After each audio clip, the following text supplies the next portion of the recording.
पुणेकरांच्या प्रवासाला वेग देणाऱ्या मेट्रो प्रकल्पाला आज आणखी मोठी झेप मिळणार आहे।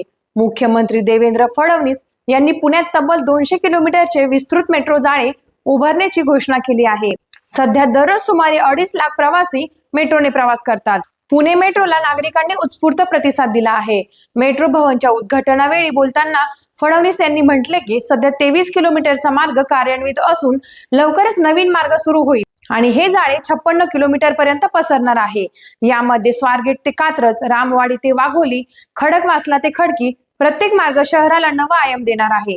तसंच पुढील टप्प्यात आणखी नवीन विस्तार करून संपूर्ण पुणे, पिंपरी चिंचवड आणि पीएमआरडीए क्षेत्र मेट्रोला जोडले जाणार आहे। उपमुख्यमंत्री सुनेत्रा अजित पवार यांनी मेट्रो भवन हे आधुनिक पुण्याच्या विकासाचे प्रतीक असल्याचे सांगितले। आधुनिक सुविधा, मल्टी मोडल कनेक्टिव्हिटी आणि पर्यावरणपूरक रचना यामुळे पुण्याची वाहतूक व्यवस्था अधिक सक्षम होणार आहे। भविष्यात वाहतूक कोंडी मुक्त आणि शाश्वत शहर घडविण्याचा सरकारचा संकल्प असल्याचेही यावेळी स्पष्ट करण्यात आले।